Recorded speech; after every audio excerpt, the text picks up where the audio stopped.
बहुत ज़्यादा वर्षा हो गया इस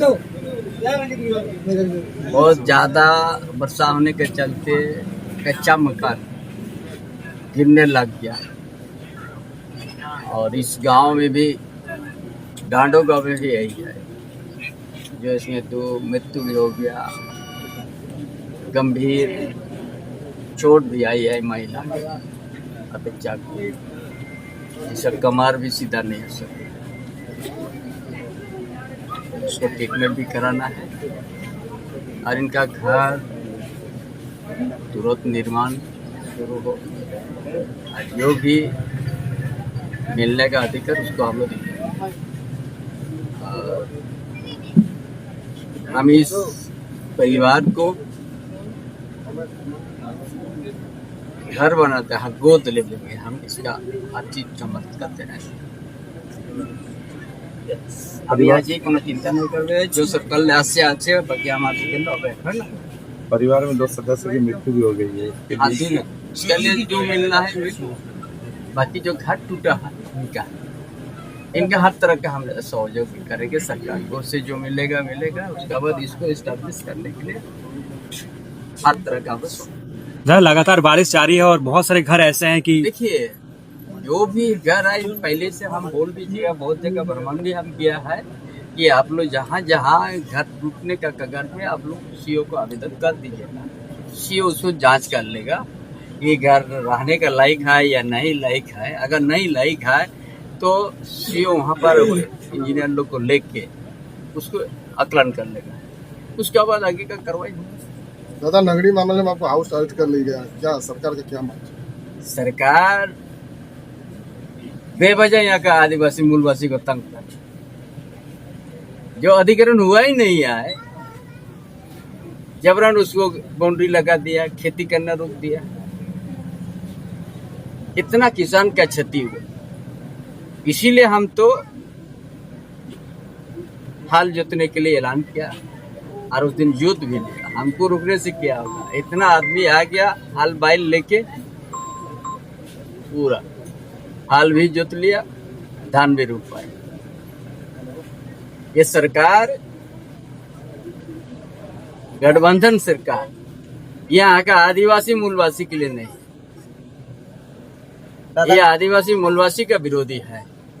क्योंकि एक भी काल भी हम सत्ता पद का विधायक उठाया,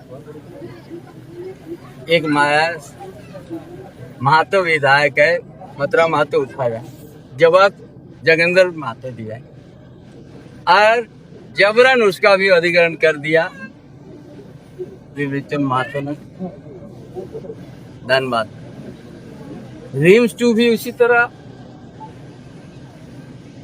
आपका जहाँ नगरी 1 नंबर में आ गया तो नगरी 2 भी धनबाद में निकल, माने यहाँ का जमीन को दिखना ही नहीं चाहता है।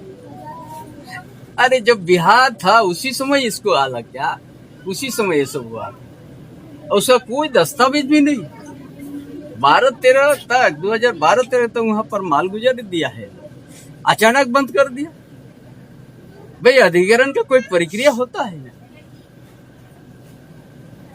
और वो भी अलग राज्यों की।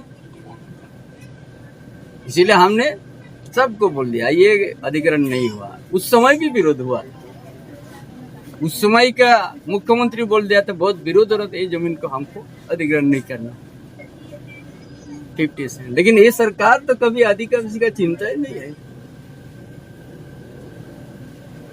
आदिवासी को उजाड़ने का इनका मंशा है, अच्छा उपजाऊ जमीन को अधिग्रहण करना इनका मंशा है।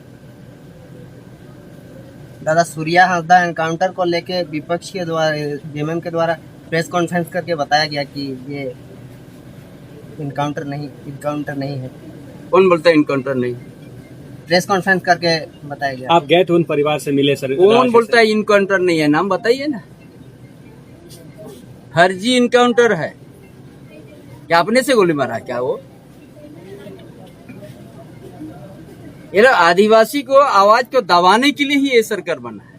वो तो माइनिंग इलाका में, लाल मटिया एरिया में, वो 100 का विरोध तो लड़ने वाला योद्धा था, गरीब के साथ खड़ा रहने वाला सूर्या हासदा था। 450 गरीब घर के बच्चा को निःशुल्क पढ़ाते हैं, हॉस्टल बना कर रखा है। इतना सामाजिक लड़का था वो। गलत माइनिंग को विरोध करता था, वो भी बहुत केस हुआ था। 14 में बारी हो जगह 5 पे चल रहा था। कौन कहता है अपराधी है वो?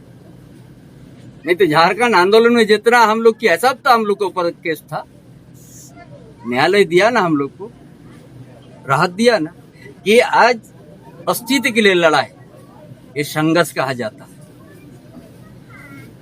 वो भी न्यायालय समझ लेता है। नहीं तो किसका ऊपर नहीं है केस? जिनका झारखंड आंदोलन हम लोग किया, सबके ऊपर तो केस था।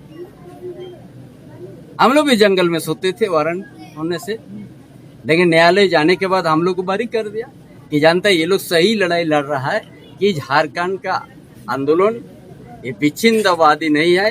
झारखंड अपना अस्तित्व को बचाने के लिए लड़ाई ये लोग संघर्ष कर रहे हैं। तो कोर्ट तो कोर्ट न्यायालय तो कोई चीज होता है ना, इसीलिए बारी किया। उसको भी 14 के बारी किया।